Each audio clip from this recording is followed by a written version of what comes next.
اصل میں یہ ناسبی لوگوں کا کام ہے اور ان سب لوگوں کا ماخذ محمود احمد عباسی اور ابو الاعلیٰ مودودی ان کی لکھی ہوئی کتابیں اور یزید کی ولی عہدی اس کا تقرر بطور خلیفہ یعنی بادشاہ یہ کس طرح ہوا۔ حضرت جناب امیر معاویہ رضی اللہ تعالیٰ عنہ کی خلافت مولا علی کے مقابلے میں ہم حق پر نہیں سمجھتے، اسی طرح امام حسن کے مقابلے میں جب تک ہے ہم حق پر نہیں سمجھتے نہ۔ وہیں پر کچھ یزید سے متاثر لوگ اور یزیدیت زدہ لوگ وہ مختلف قسم کے پراپیگنڈے کرتے نظر آتے ہیں۔ گزشتہ جمعۃ المبارک کے بعد اتفاقاً ایک مجلس میں میرا جانا ہوا، وہاں پر بھی اور سوشل میڈیا پر بھی بہت سارے یہ سوالات اٹھتے ہوئے میں نے دیکھے، اور بالخصوص حیرانگی مجھے اس وقت ہوئی کہ ہمارے اچھے بڑے لوگ جو سمجھدار لوگ ہیں ان کی طرف سے یہ سوال میرے سامنے آیا کہ جب یزید کی بیعت پر بڑے بڑے صحابہ متفق ہو گئے تھے تو پھر امام علی مقام امام حسین علیہ السلام کو اس کے خلاف خروج کرنے کا کیا مقصد تھا آپ کا؟ نہیں کرنا چاہیے تھا۔ اور یوں کہا گیا کہ جناب کوئی ایک شخص بھی ایسا نہیں تھا جو یزید کی بیعت پر متفق نہ ہو۔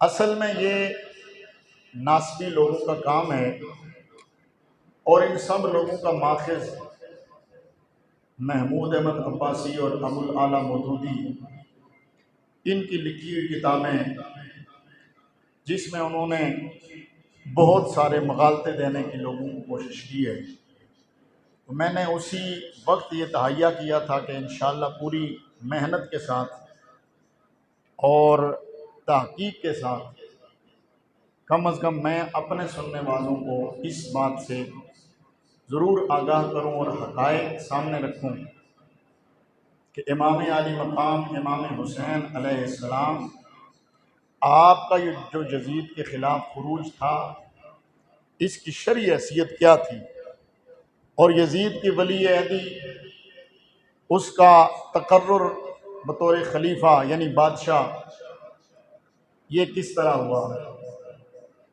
اس سب سے پہلے ایک بات آپ اپنے ذہن میں بالکل صاف لفظوں میں بٹھا دیں کہ ہم سنی ہیں، اور سنی اسے کہتے ہیں جو نبی کی آل کے ہر فرد سے پیار کرتا ہے اور نبی کے اصحاب میں سے ہر صحابی کی عزت کرتا ہے۔ سبحان اللہ کہیے، یہ ہمارا عقیدہ ہے۔ بیان کے دوران ظاہر ہے بہت ساری چیزیں ایسی آئیں گی کہ شاید آپ کے ذہن میں کوئی خلش آئے، لیکن وہ میں پہلے آپ کی خدمت میں عرض کر دینا چاہتا ہوں تاکہ آپ کا ذہن خراب نہ ہو کہ ہم ہر صحابی کی عزت احترام کرتے ہیں، نبی کے اہل بیت کے ہر فرد سے ہم دل و جان سے پیار کرتے ہیں۔ بھائی ہم نہ تو نبی کی اہل بیت کے کسی فرد کو معصوم سمجھتے ہیں اور نہ ہی ہم حضور کے صحابہ میں سے کسی کو معصوم سمجھتے ہیں۔ ہر وہ شخص جس سے جو نبی نہیں یا فرشتہ نہیں اس کی رائے جو وہ سوچتا ہے، جو وہ فیصلہ کرتا ہے، وہ درست بھی ہو سکتی ہے اور اس میں خطا بھی ہو سکتی ہے، لیکن یہ اہل سنت کا عقیدہ ہے کہ ہم ان نفوس قدسیہ کے کسی بھی فیصلے پر شک کی نگاہ سے نہیں دیکھتے کہ انہوں نے نفسانیت سے فیصلہ کیا ہوگا، انہوں نے امت کی بہتری کے لیے اپنے تائیں جو وہ حق سمجھتے تھے اور بہتر سمجھتے تھے وہ فیصلہ انہوں نے کیا ہے۔ عند اللہ وہ درست ہے یا نہیں یہ رب جانے یا ان کا کام جانے، لیکن سنی ہونے کے ناطے ہم یہ عقیدہ رکھتے ہیں کہ نبی کا کوئی صحابی بھی نبی کی اہل بیت سے نہ بغاوت کر سکتا ہے نہ ان کی دشمنی رکھ سکتا ہے۔ بات سمجھ میں آ گئی؟ اس مقدمے کو آپ نے ذہن میں رکھنا۔ اب سنیے کہ جو یزید تھا، اس سے تو سب واقف ہیں کہ حضرت سیدنا امیر معاویہ رضی اللہ تعالی عنہ کا بیٹا تھا یزید، ٹھیک ہے، اور حضرت امیر معاویہ صحابی رسول ہیں۔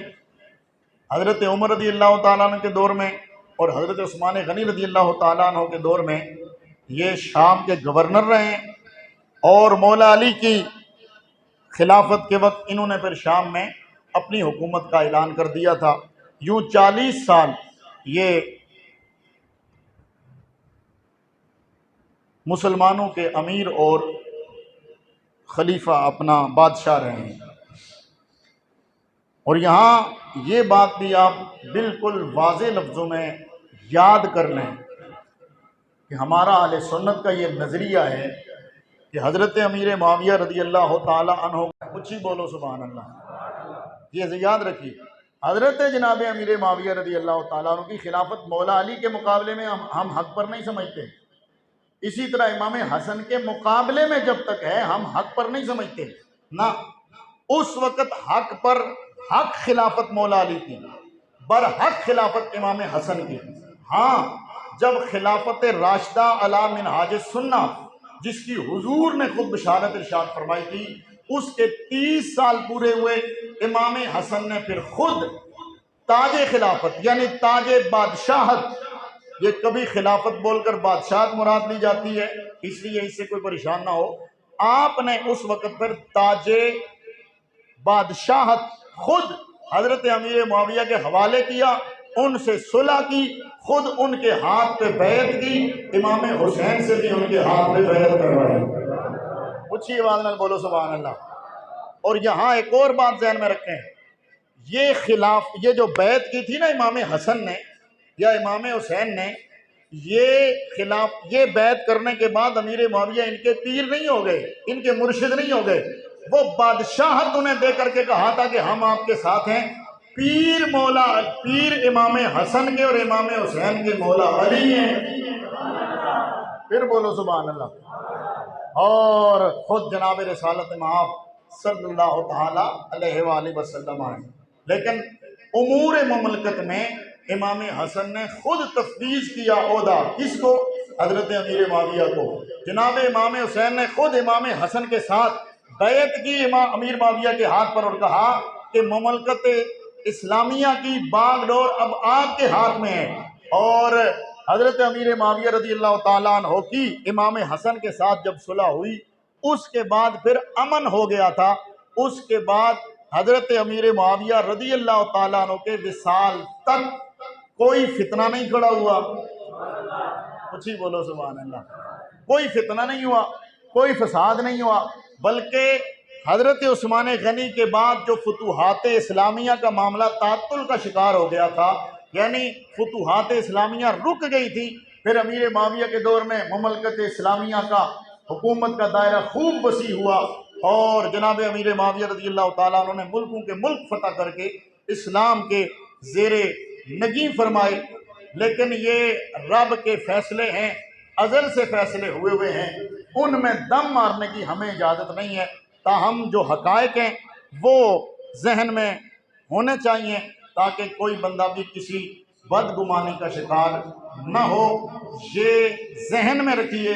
پھر سبق اپنا، ہم سنی ہونے کے ناطے امام حسن سے بھی پیار کرتے ہیں، امام حسین سے بھی پیار کرتے ہیں، اور سب صحابہ سمیت حضرت امیر معاویہ رضی اللہ تعالیٰ عنہ کو بھی سلام کرتے ہیں۔ کیوں کہ جن کو حکومت خود حضرات حسنین نے دی، اعلیٰ حضرت فاضل بریلوی نے یہی کہا تھا نا، فتاوی رضویہ میں آپ نے لکھا، فرمایا کہ ہم تو نبی کے اہل بیت کے خانہ زاد غلام ہیں، ہم کسی اور کی طرف دیکھتے ہی نہیں ہیں، ہمارا تو قبلہ نبی کے گھر والے ہیں۔ ہاں جب نبی کے شہزادہ اکبر سبط اکبر امام حسن نے جناب معاویہ سے صلح کی، ہماری بھی ان سے صلح ہو گئی۔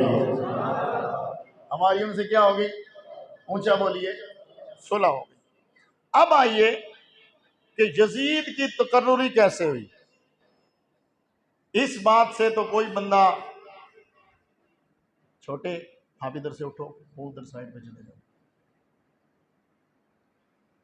اس بات سے تو کوئی بندہ انکار نہیں کر سکتا کہ حضرت امیر معاویہ رضی اللہ تعالیٰ عنہ کا جب وصال کا وقت آیا تو اس وقت یعنی 50 ہجری کے بعد 56 ہجری میں 55 ہجری میں، اس کے بعد یزید کی بیعت کا سلسلہ شروع ہوا نا، اس وقت اکابر صحابہ دنیا سے چلے گئے. حضور نبی پاک علیہ السلام کے وصال کے بعد خلافت کا معاملہ اور اس کی تقرری اکابر مہاجرین و صحابہ کے بامی مشورے سے اور ان کے فیصلے سے ہوتی تھی. امام جناب صدیق اکبر کے بعد حضرت فاروق اعظم رضی اللہ تعالیٰ عنہ آپ کو خود حضرت ابوبکر صدیق نے منتخب فرمایا تھا. حضرت عثمان غنی کے بارے میں کمیٹی بنائی گئی تھی کہ 6 رکنی کمیٹی تھی اور انہوں نے فیصلہ کرنا تھا. اسی طرح مولا علی کرم اللہ تعالیٰ وجہ الکریم، پھر مولا علی نے امام حسن کو خود خلیفہ نہیں بنایا تھا. اچھا بولو سبحان اللہ.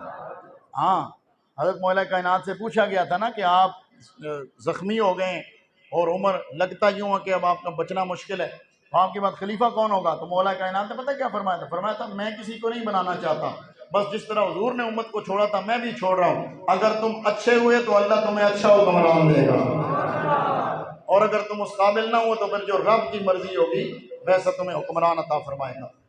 تو چونکہ جب یزید کی تقرری ہوئی تو اس وقت تو اکابر صحابہ دنیا سے تشریف لے جا چکے تھے، بہت کم لوگ رہ گئے تھے جنہوں نے حضور کا دیدار کیا تھا. ہاں، کچھ صحابہ اور پھر صحابہ کی اولادیں، ان میں سے بعض لوگوں نے سرکار کا دیدار یعنی حضور کی شرف صحبت سے مشرف تھے. بھائی ہما 5 شخصیات ایسی تھیں کہ جو خود بھی بڑے تھے اور یہ تھیں بھی بڑوں کی اولادیں. سبحان اللہ کی آواز آئے. آج ذرا موضوع تھوڑا شاید خشک ہوگا لیکن آپ نے سبحان اللہ کہنا ہے اور بتانا ہے ہمیں کہ جیسے ہم باؤ صاحب کے شعر سن کے خوش ہوتے ہیں یوں ہی ہم شرع شریف کی تحقیق سن کے بھی خوش ہوتے ہیں. اچھی بولو سبحان اللہ.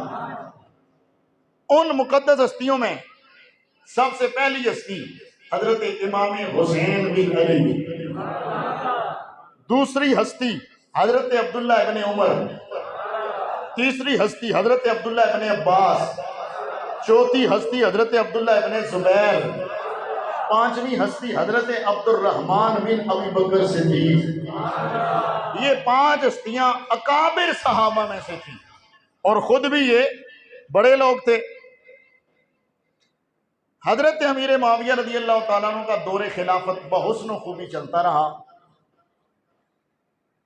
تقریباً یہ امام حسن پاک کی شہادت کے بعد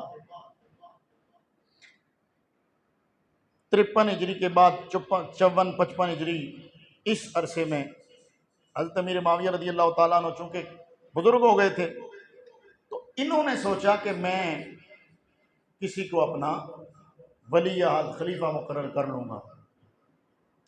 ابھی آپ نے یہ معاملات اپنے ذہن میں تھے کہ حضرت مغیرہ بن شعبہ رضی اللہ تعالیٰ عنہ یہ صحابی رسول ہے، یہ کوفہ کے گورنر تھے.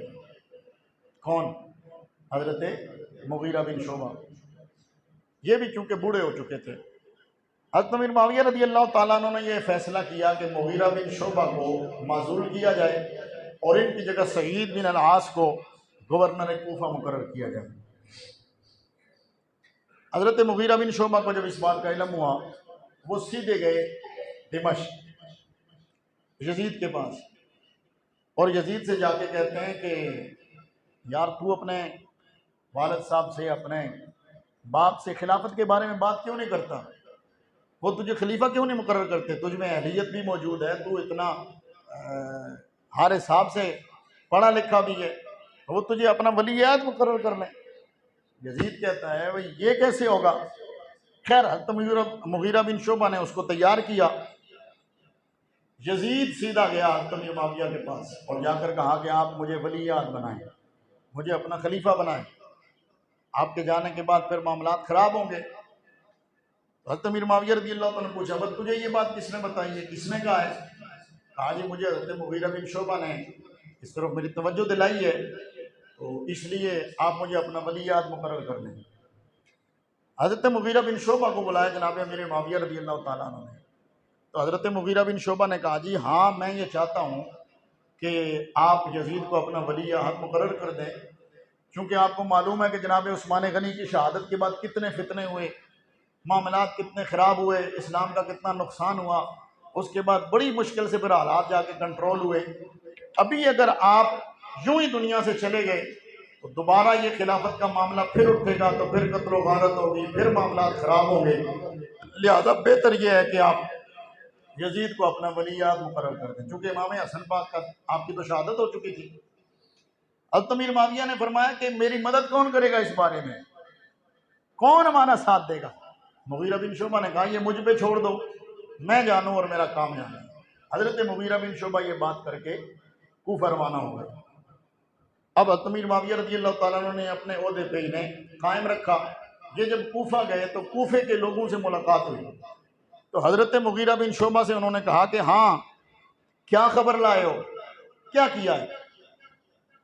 تو صاحب تفسیر تاریخ ابن کثیر، تاریخ طبری ابن اسیر میں یہ جتنا بھی موضوع ہے تقریباً زیادہ میں تاریخ ابن اسیر کی 3 جلد صفحہ 249، تاریخ طبری کی 4 جلد صفحہ 224 اور البدایہ والنہایہ جلد نمبر 8 صفحہ نمبر 79 سے یہ تقریباً معاملات شروع ہوتے ہیں۔ مغیرہ بن شعبہ نے کہا کہ میں امیر معاویہ کا پاؤں ایسی رکاب میں الجھا آیا ہوں کہ اب وہاں سے وہ نکل نہیں سکے گا، میں نے اس کو اس راہ پہ ڈال دیا ہے۔ اب حضرت امیر معاویہ رضی اللہ تعالیٰ نے پھر خط لکھا، کس کو؟ زیاد کو، جو بصرہ کا گورنر تھا۔ کہا جی کہ یوں مغیرہ بن شعبہ نے مجھے مشورہ دیا ہے اور میں یزید کی ولی عہدی کے لیے مہم چلانا چاہتا ہوں۔ تو جو زیاد تھا نا، اس نے عبید بن کعب النمیری اس کو بلایا، گورنر تھا۔ کہا جی کہ یوں مغیرہ بن شعبہ نے مجھے مشورہ دیا ہے اور میں یزید کی ولی عہدی کے لیے مہم چلانا چاہتا ہوں۔ تو جو زیاد تھا نا، اس نے عبید بن کعب النمیری اس کو بلایا اور اسے بلا کے کہا کہ مجھے حضرت معاویہ رضی اللہ تعالیٰ عنہ نے یوں پیغام بھیجا ہے، تو تم مشورہ دے کہ کیا کرنا چاہیے۔ تو زیاد چونکہ یزید کی کرتوتوں سے واقف تھا، اس لیے زیاد نے اس کو پسند نہیں کیا۔ کس کو؟ یزید کی ولی عہدی کی اس تحریک کو۔ کیوں پسند کیوں نہیں کیا؟ فما ذالک یعلم من اللعب لعب یزید و اقبالہ علی اللعب والسیف، کہ زیاد جو تھا یہ اور کچھ لوگ یہ یزید کی بدعمالیوں سے اور کھیل کود میں مشغول ہونے اور شکار کا رسیہ ہونے کے حوالے سے اسے خوب جانتے تھے۔ انہوں نے کہا کہ یہ نہیں ہونا چاہیے۔ اب عبید اللہ ابن زیاد، عبید جو تھا، اس نے کہا کہ آپ خام خواہ ایک معاملہ خراب کر رہے ہیں، یوں نہ کریں، ہاں یزید اگر خراب ہے تو اس کا حل میرے پاس موجود ہے۔ اس نے کہا وہ کیا ہے؟ کہا میں جا کر کے یزید کو سمجھاتا ہوں کہ تو انسان بن اور اپنے ان حرکات سے بعد آ جا، تیرا والد تجھے خلیفہ بنانے کے لیے تیار ہے اور تو کن کاموں میں پڑا ہوا ہے، لہذا آپ جلدی نہ کریں، مجھے آپ موقع دیں، میں یزید کے ساتھ جا کر ملتا ہوں۔ چنانچہ یہ یزید کے پاس گیا اور اسے جا کر کہا کہ دیکھ تو اپنے ان لاؤبالی حرکتوں سے باز آ جا، اور یہ جو دنیا میں مائل ہونا اور کھیل کود میں مشغول رہنا یہ تجھے روا نہیں ہے۔ دیکھ تیرے والد صاحب تو تیرے لیے خلافت اور اپنی جانشینی کا سوچ رہے ہیں اور تو کن کاموں میں پڑا ہوا ہے۔ خیر ان معاملات کے بعد حضرت امیر معاویہ رضی اللہ تعالیٰ عنہ نے مروان کو، جو مدینہ کا گورنر تھا، اسے خط لکھا کہ میں کسی کو ولی عہد بنانا چاہتا ہوں۔ مروان نے جمع کیا اہل مدینہ کو اور اس نے کہا کہ دیکھو جی حضرت امیر معاویہ رضی اللہ تعالیٰ عنہ کا یہ خط آیا ہے اور وہ اپنے بعد کسی کو خلیفہ مقرر کرنا چاہتے ہیں، لہذا تم ہمیں مشورہ دو کہ کیا کرنا چاہیے۔ وہاں جتنے صحابہ تھے اور تابعین تھے انہوں نے کہا بھائی کس کو مقرر کرنا چاہتے ہیں، ذرا اس بارے میں بھی ہمیں پتہ چلے پھر ہم مشورہ دیں گے۔ مروان نے پھر خط لکھا جناب حضرت امیر معاویہ رضی اللہ تعالیٰ عنہ کو کہ بھائی یہ لوگ تو پوچھتے ہیں کہ آپ کس کو خلیفہ مقرر کرنا چاہتے ہیں۔ تو حضرت امیر معاویہ رضی اللہ تعالیٰ عنہ نے پھر خط لکھا کہ میں یزید کو اپنا ولی عہد مقرر کرنا چاہتا ہوں۔ مروان نے پھر بلایا اور کہا ان اللہ ارا امیر المؤمنین رأیا حسنا، کہ اللہ تعالیٰ نے امیر المؤمنین حضرت معاویہ کو بڑا اچھا ایک فیصلہ ان کے ذہن میں القاء کیا ہے یزید کے بارے میں کہ وہ اسے خلیفہ بنائیں گے، اور یہ کوئی غلط فیصلہ نہیں ہے، حضرت ابوبکر اور عمر نے بھی اپنے بعد خلیفہ بنائے تھے۔ یہ بات سن کر حضرت عبد الرحمن بن ابی بکر کھڑے ہو گئے، انہوں نے کہا خبردار یہ فیصلہ ہمیں منظور نہیں ہے۔ سب سے سخت جواب اس جگہ پہ حضرت عبد الرحمن بن ابو بکر نے دیا تھا، اور سب سے نرم جواب حضرت عبداللہ بن عمر نے دیا تھا، وہ میں آپ کو بھی پیش کرتا ہوں۔ امام حسین پاک انہوں نے بھی انکار کیا، حضرت عبداللہ بن زبیر انہوں نے انکار کیا، جناب عبداللہ بن عباس ان سب نے کہا کہ یہ نہیں ہو سکتا۔ حضرت عبد الرحمن بن ابی بکر کھڑے ہوئے اور کہا مروان یہ تو کیا بات کرتا ہے، کیا تم اس خلافت کو کیسریت بنانا چاہتے ہو کہ ایک کیسر مرتا تھا اس کی جگہ اس کا بیٹا آ جاتا تھا، پھر وہ مرتا تھا وہ بیٹا آتا تھا، ہم یہ اجارہ داری نہیں مانیں گے۔ کیوں؟ فرمایا خلافت اگر حضرت امیر معاویہ رضی اللہ تعالیٰ عنہ نے ولی عہد مقرر کرنا ہے تو وہ طریقہ اختیار کریں جو جناب صدیق و فاروق و حیدر نے اختیار کیا تھا۔ مروان کہنے لگا اور تجھے کیا پتا، یہ تو وہی طریقہ ہے۔ حضرت عبد الرحمن بن ابو بکر کہتے ہیں کہ کون سا طریقہ ہے، یہ ان کا طریقہ نہیں ہے، یہ قیصر اور کسریٰ کا طریقہ ہے۔ اب جب یہ بات ہوئی تو مروان دوڑا جناب حضرت عبد الرحمن بن ابو بکر کو مارنے کے لیے۔ یہ اختصار کے ساتھ بخاری کے اندر بھی ہے اور تفصیل اس کی باقی تاریخی کتابوں میں جن میں تاریخ الخلفاء، تاریخ ابن کثیر، ان ساری کتابوں میں حضرت عبد الرحمن بن ابو بکر سے کہنے لگا مروان پکڑا اس کو، اسے ہم مزہ دکھاتے ہیں۔ حضرت عبد الرحمن بن ابو بکر دوڑے اور سیدہ عائشہ صدیقہ کے حجرے میں جا کے اپنے پناہ مانگی۔ مروان کہتا ہے اسی کے بارے میں آیت نازل ہوئی ہے کہ یہ اپنے والدین سے کہتا ہے اف لکما۔ تو جب یہ بات ہوئی تو حضرت عائشہ صدیقہ نے پردے کے اندر سے آواز دی، فرمایا جھوٹ کہتا ہے یہ، ہمارے بارے میں نہیں نازل ہوئی، ہمارے بارے میں سوائے میری پاک دامنی کے اور کوئی آیت نازل نہیں ہوئی ہے۔ جی بولو سبحان اللہ۔ اور آپ نے فرمایا کہ پھر میں بتاؤں کہ حضور نے کس پہ لعنت کی ہے، کب لعنت کی ہے، کیا کہا تھا۔ خیر یہ معاملہ یہاں پہ ختم ہوا۔ اس کے بعد 56 ہجری میں زیاد کا انتقال ہونے کے بعد پھر حضرت امیر معاویہ رضی اللہ تعالیٰ عنہ نے دوبارہ یزید کی ولی عہدی کی بات شروع کی۔ اب جب آپ نے دوبارہ یہ مہم شروع فرمائی، مختلف آیان کو، مختلف لوگوں کو، مختلف صوبوں میں آپ نے خط لکھے بھئی آؤ اور مجھے مشورہ دو۔ اب ہوا یہ کہ بہت سارے لوگ وہ جو حضرت مولا کائنات مولا مرتضیٰ کرم اللہ تعالیٰ وجہ کریم آپ سے ان کے مخالفت رہی تھی، حضرت امام حسن پاک سے مخالفت رہی تھی، یہ وہی لوگ تھے۔ اب انہوں نے کیا کیا کہ انہوں نے مشورے دینا شروع کیے کہ چلو جی جا کر کے نا حضرت امیر معاویہ کو مشورے دیں۔ انہوں نے پوری پری پلاننگ کے ساتھ جتنے وفود جاتے وہ جا کر کے حضرت امیر معاویہ کے سامنے یزید کی تعریفیں کرنے شروع ہو جاتی، یزید اتنا اچھا ہے، یزید اتنا اچھا ہے، یزید اتنا جناب وہ ملکہ رکھتا ہے، وہ سیاست کو سمجھنے والا ہے، وہ امور مملکت کو سمجھنے والا ہے۔ اور یہی وجہ ہے کہ تاریخ ابن کثیر نے اور کچھ مورخین نے یہ جو جملے ان لوگوں نے کہے تھے نا وہ لکھیں۔ ناسبی لوگ یہ جملے بیان کر کے کہتے ہیں دیکھو جی ابن کثیر نے تو یزید کی بڑی تعریف کی ہے، ابن کثیر نے تو یزید کی بڑی جناب اس کی خوبیاں لکھی ہیں۔ میں نے کہا خدا کے بندو یہ تو ابن کثیر نے ان کا نقل کیا ہے نا جو اس نے اپنا فیصلہ کیا ہے، وہ بھی تو پڑھو۔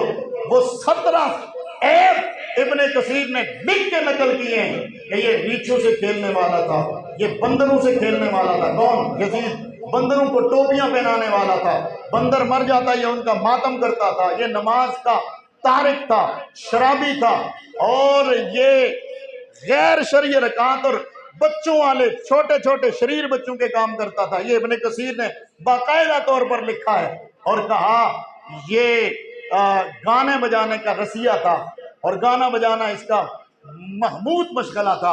اور ابن کثیر نے، علامہ ابن خلدون نے لکھا، انہوں نے کہا یہ تو بچپن میں جب گانے سنتا تھا تو حضرت امیر معاویہ رضی اللہ تعالیٰ سے ڈانٹتے تھے اور منع کرتے تھے کہ بندہ خدا تو یہ کن کاموں میں لگا ہوا ہے۔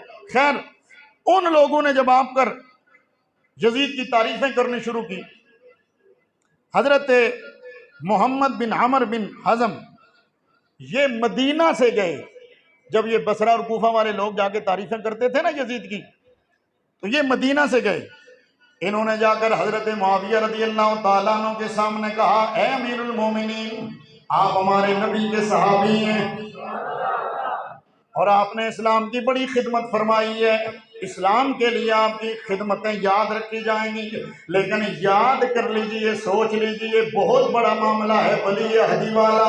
خود سوچو، ہمارے نبی کی شریعت ہمیں بتاتی ہے ہر رائی سے اس کے رعایا کے بارے میں پوچھا جائے گا، تو نے ان کی تربیت کیا کی تھی، ان کے ساتھ معاملہ کیا کیا تھا۔ اے امیر معاویہ، آپ یزید کی خلوتوں جلوتوں سے بھی واقف ہیں، خود سوچیں کہ آپ کس کے حوالے یہ امور کر کے جا رہے ہیں۔ اگر آپ کی رائے میں یزید درست ہے، اچھا ہے، تو پھر والی بنائیے اسے، لیکن اگر آپ جانتے ہو، اگر آپ کو یہ شک ہو کہ یہ بعد میں معاملہ خراب کرے گا، پھر کبھی یہ غلطی نہ کریں۔ حضرت امیر معاویہ رضی اللہ تعالیٰ عنہ پھر کچھ دیر سوچنے پہ مجبور ہو گئے۔ کافی دیر سوچنے کے بعد آپ کچھ کہنا چاہتے تھے کہ پھر ایک کوفی کھڑا ہو کے کہتا ہے، ہم تو یزید کو بڑا اچھا گمان کرتے ہیں اور ہم نے اسے پرکھا جانچا ہے، یہ بہت اچھا آدمی ہے اور بڑا لائق فائق آدمی ہے۔ جناب معاویہ نے اس کو کہا، بیٹھ جا، تو سید الخطباء ہے، تو بڑی بڑی باتیں کر لیتا ہے۔ اتنے میں حضرت سیدنا امیر معاویہ رضی اللہ تعالیٰ عنہ اخنف بن قیس کو کہنے لگے، آپ کھڑے ہو کے کوئی بات کرو۔ ما رأیتا من ابن اخیک، اے اخنف بن قیس، آپ بولو، آپ کی رائے کیا اپنے بھتیجے کے بارے میں؟ حضرت اخنف نے کیا کہا؟ فقالا انا نخاف اللہ ان کذبنا وَنَخَافُكُمْ إِن صَدَقْنَا۔ حضرت اخنف کہنے لگے، حضرت امیر معاویہ، ہم سے آپ کیا مشورہ لیتے ہیں؟ ہم اگر سچ بولیں تو آپ سے ڈر لگتا ہے، جھوٹ بولیں تو رب سے ڈر لگتا ہے۔ ہم اگر جھوٹ بولیں تو ہمیں خطرہ ہے کہ ہم رب کی پکڑ میں نہ آ جائیں، سچ بولیں تو یہ آپ کے ساتھ یہ جو لوگ ہیں یہ تو ہمیں نہیں چھوڑیں گے۔ کہا کیا کہنا کیا چاہتے ہو؟ انہوں نے کہا کہ آپ یزید کی خلوتوں جلوتوں سے خوب واقف ہیں، ہمیں علم نہیں ہے، اگر یہ اس لائق ہے تو ضرور ایسا کام کریں، اگر نہیں تو پھر آپ خود بہتر سمجھتے ہیں۔ خیر، یہ تمام معاملات ہونے کے بعد حضرت امیر معاویہ رضی اللہ تعالیٰ عنہ نے جب لوگوں کو بلایا تو تقریباً لوگوں نے آمادگی کا اظہار وہاں پہ کیا کہ یزید کی بیعت ہونی چاہیے۔ اس کے بعد جناب امیر معاویہ رضی اللہ تعالیٰ عنہ نے حضرت امیر معاویہ رضی اللہ تعالیٰ عنہ نے جب لوگوں کو بلایا تو تقریباً لوگوں نے آمادگی کا اظہار وہاں پہ کیا کہ یزید کی بیعت ہونی چاہیے۔ اس کے بعد جناب امیر معاویہ رضی اللہ تعالیٰ عنہ نے مدینہ شریف کا سفر اختیار کیا۔ وہاں جب آپ پہنچے تو حضرت عبداللہ ابن زبیر، وہ 5 ہستیاں جو میں نے پہلے گنوا، ان میں سے 4 جناب عبداللہ ابن زبیر، حضرت امام حسین، حضرت عبداللہ ابن عمر رضی اللہ تعالیٰ عنہ، ان سے ملاقات ہوئی۔ تو چونکہ ظاہر ہے یہ پہلے انکار کر چکے تھے یزید کی بیعت سے اور ان کے ساتھ اور بھی بہت سارے لوگ تھے۔ حضرت جناب امیر معاویہ مدینے میں پہنچے تو انہوں نے ان کے ساتھ تھوڑا سخت لہجہ اختیار کیا۔ کس کے ساتھ؟ ان حضرت امام حسین پاک، حضرت جناب عبداللہ ابن عمر، عبداللہ ابن عباس، عبداللہ ابن زبیر، ان کے ساتھ جب یہ مدینہ شریف کے اندر داخل ہوئے تو انہوں نے کہا کہ کیا چیز مانے ہے کہ تم یزید کی بیعت نہیں کرتے ہو؟ یہ باتیں ہونے کے بعد حضرت امیر معاویہ نے پھر شکایت کی حضرت سیدہ عائشہ صدیقہ سے کہ دیکھیں جی میں سب لوگ یزید کی بیعت پہ آمادہ ہیں اور یہ کچھ لوگ ہیں یہ آمادہ نہیں ہیں، جن میں امام حسین پاک اور یہ ان کے نام لیے۔ حضرت سیدہ عائشہ صدیقہ رضی اللہ تعالیٰ عنہ نے فرمایا اے معاویہ خود سوچو یہ کون لوگ ہیں اور کن کی اولادیں ہیں، ہاں ان کی عزت کرو، ان کا اکرام کرو اور ان کے مشورے کے بغیر کوئی کام نہ کرو۔ خیر وہاں سے یہ لوگ مکے چلے گئے، حضرت امیر معاویہ رضی اللہ تعالیٰ عنہ بھی ان کے پیچھے پیچھے مکے میں، یہ حج کے ایام تھے، وہاں جب تشریف لے گئے تو وہاں پر بھی جا کر کے انہوں نے پھر ان کی خدمت کرنی شروع کی۔ حضرت معاویہ رضی اللہ تعالیٰ عنہ نے کن کی؟ ان چاروں ہستیوں کی، اور بڑے اکرام سے، عزت سے، احترام سے پیش آتے۔ اب وہ دیکھ کے حیران ہو گئے کہ معاملہ بالکل الٹ ہے۔ پھر انہوں نے کہا کہ تم لوگوں کو کیا چیز ماننے ہیں، تم یزید کی بیعت کیوں نہیں کرتے ہو، اسے خلیفہ کیوں نہیں مانتے ہو؟ اب پھر حضرت عبداللہ ابن زبیر نے کہا کہ اے امیر المومنین، اے امیر معاویہ، میں 3 شرطیں آپ کے سامنے رکھتا ہوں، ان تینوں میں سے کسی ایک پہ عمل کر لیں، جس پر اتفاق ہو جاتا ہے ہمیں منظور ہے، بھلے یزید پر ہی ہو، لیکن طریقہ وہ اختیار کریں۔ کیا طریقہ اختیار کریں؟ آپ نے فرمایا پہلا طریقہ وہ اختیار کرو جو جناب صدیق اکبر نے اختیار کیا نہ، بلکہ پہلا طریقہ وہ جو خود رسول اللہ نے اختیار کیا ہے۔ کیا؟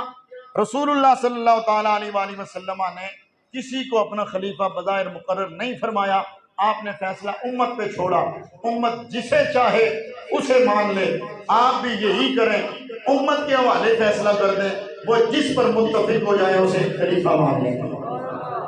اگر یہ نہیں ہو سکتا تو پھر دوسرا طریقہ کیا ہے؟ فرمایا دوسرا طریقہ وہ ہے جو حضرت ابو بکر صدیق نے کیا ہے۔ وہ کیا ہے؟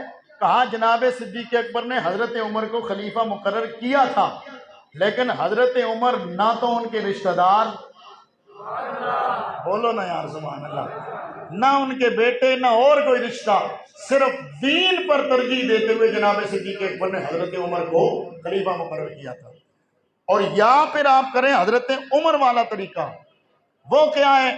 انہوں نے 6 رکنی کمیٹی بنائی تھی جن میں کوئی بھی ان کا رشتہ دار نہیں تھا، یہاں تک کہ عبداللہ ابن عمر ان کا سگا بیٹا اور اہلیت والا تھا، اس کو بھی آپ نے کمیٹی میں نہیں رکھا، اور فرمایا کہ یہ 6 لوگ ہیں، جس کو یہ خلیفہ مقرر کریں وہی خلیفہ ہوگا۔ پھر حضرت عثمان غنی رضی اللہ تعالیٰ عنہ خلیفہ مقرر ہوئے۔ حضرت امیر معاویہ رضی اللہ تعالیٰ نے کہا کہ اس کے علاوہ کوئی اور صورت نہیں بن سکتی۔ حضرت عبداللہ ابن زبیر نے کہا کہ اس کے علاوہ کوئی اور صورت نہیں ہو سکتی۔ حضرت امیر معاویہ رضی اللہ تعالیٰ عنہ اس پر خاموش ہو گئے اور آپ سیدھے شام چلے گئے۔ یہ معاملہ یہاں پر اینڈ ہو جاتا ہے۔ اب جب 60 ہجری میں حضرت امیر معاویہ رضی اللہ تعالیٰ عنہ کا وصال ہوتا ہے، اب جا کر کے معاملہ خطرناک، یہی وہ 60 ہجری ہے کہ جس سے حضرت ابو ہریرہ رضی اللہ تعالیٰ عنہ پناہ مانگا کرتے تھے۔